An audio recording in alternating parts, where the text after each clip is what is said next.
Hello everyone, আসসালামু আলাইকুম। সাথীস kitchen and blog থেকে বলছি ফৌজিয়া সাথী।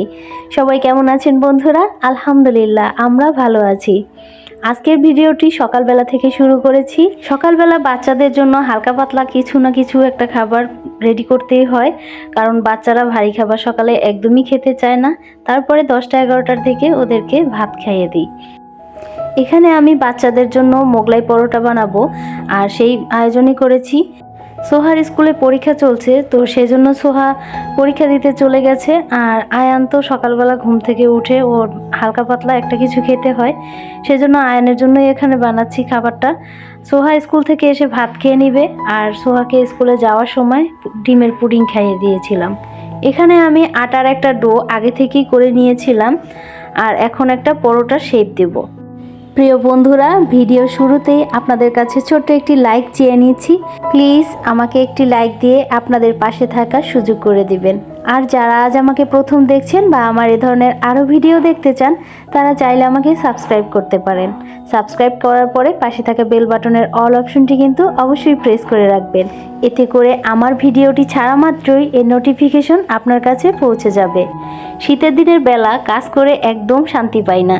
দেখা যায় যে সকালের নাস্তা রেডি করতে করতে দুপুর হয়ে যায়, দুপুরের খাবার রেডি করতে করতে, খাবার খাওয়া গোছানো এগুলো করতে করতে একদম বিকাল হয়ে যায়। এরপরে তো বেলাই শেষ। তো এইভাবে করছি, বর্তমান সময়টা খুব এলোমেলো অবস্থায় কাটছে। ইদানিং একটু নাছোড়বান্দা হয়ে সংসারের কাজে লেগে পড়েছি, কারণ বেলার জন্য তো কাজ কিছুতেই আগাতে পারি না।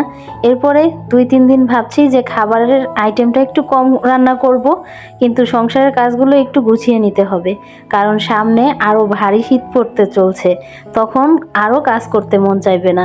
সেজন্য ঘরের যে টুকিটাকি পরিপাটির কাজগুলো আছে একটু বেশি করে গুছিয়ে নিচ্ছি, যাতে করে সামনে শীতে একটু রিল্যাক্সভাবে কাটাতে পারি।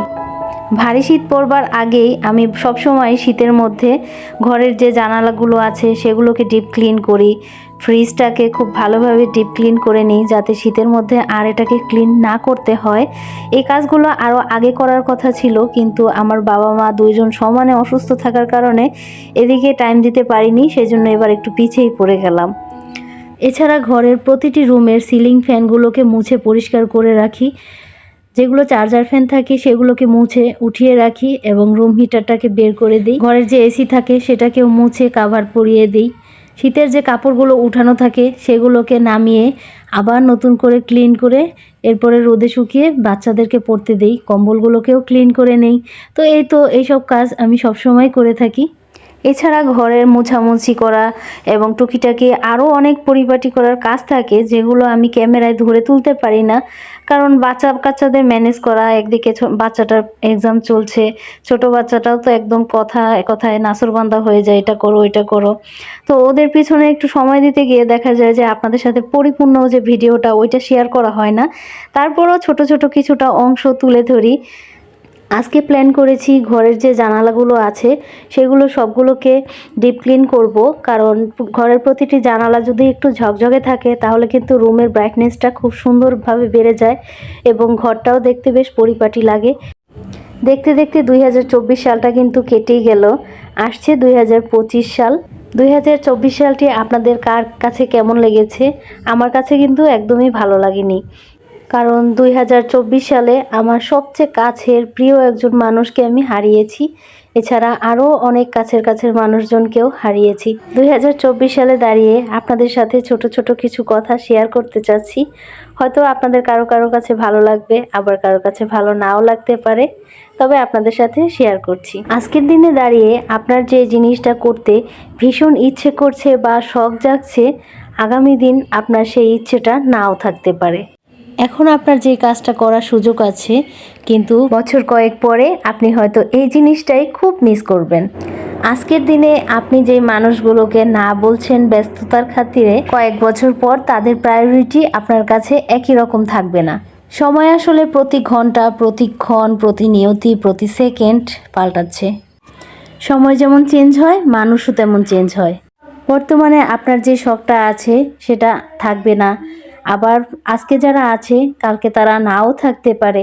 আজকে আপনার যে জিনিসটা ইচ্ছে করছে কালকে আপনার সেটা নাও করতে পারে। আজকে আপনার খেতে যেটা ভালো লাগছে বছর কয়েক পরে আপনার কাছে সেটা আর ভালো নাও লাগতে পারে। তাই জীবনের প্রতি সেকেন্ড প্রতি মুহূর্ত এনজয় করতে শিখুন। সবকিছুর পরে নিজেকে একটুখানি সময় দেওয়ার চেষ্টা করুন। তাই আপনার জীবনের প্রতিটা মুহূর্ত উপভোগ করতে শিখেন বা চেষ্টা করেন।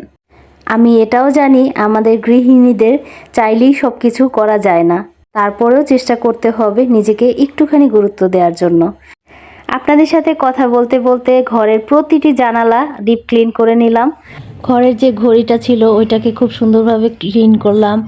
তাছাড়া এর পাশাপাশি ঘরের প্রতিটি ছবি এবং ছবির পেছনের অংশটা খুব সুন্দরভাবে পরিষ্কার করেছি।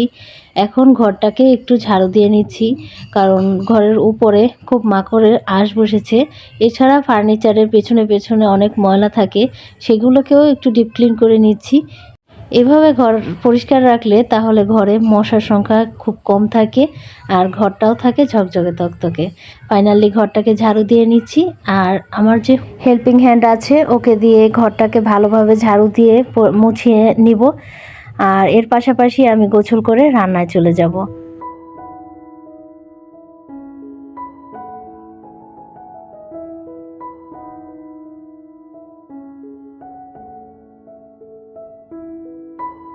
চলে এসেছি রান্নাঘরে। এখন আমি রান্নার সমস্ত আয়োজন সকালবেলায় করে ফেলেছিলাম, জাস্ট রান্নার পালা।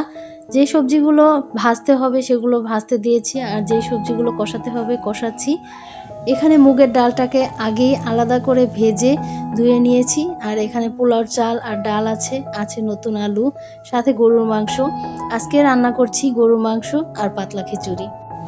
আপনাদের ভাইয়া অনেকদিন যাবতই বলছিল পাতলা খিচুড়ি রান্না করার জন্য, কিন্তু আমি সময় দিতে পারছিলাম না বিভিন্ন ধরনের ব্যস্ততার কারণে। তো এই তো খিচুড়িটা রান্না করে নিচ্ছি। তো আজকে আর বেশি কিছু রান্না করব না, এটা দিয়েই আমার সারাদিন চলে যাবে।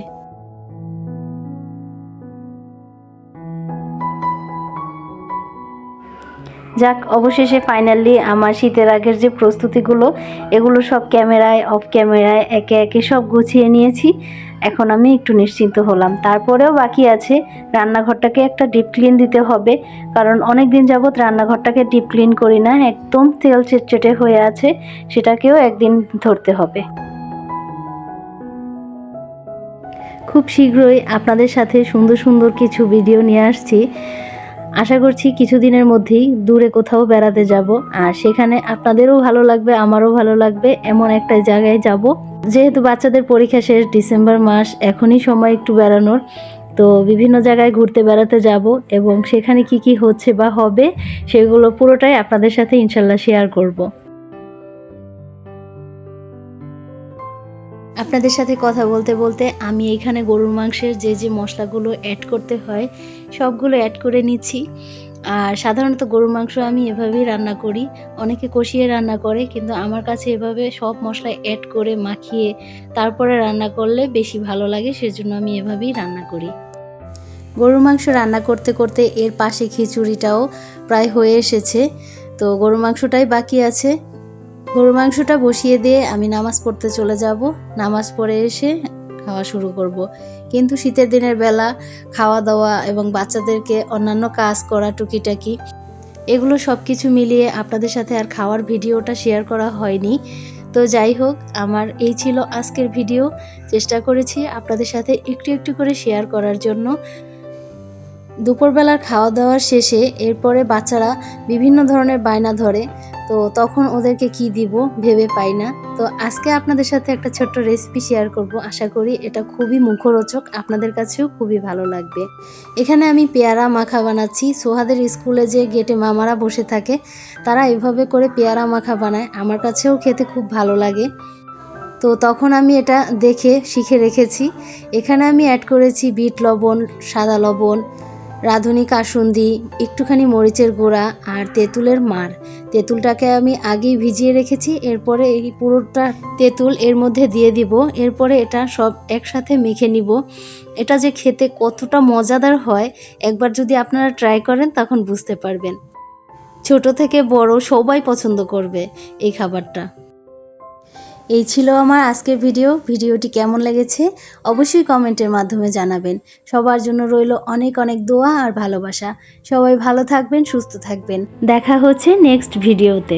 আল্লাহ হাফেজ। আসসালামু আলাইকুম।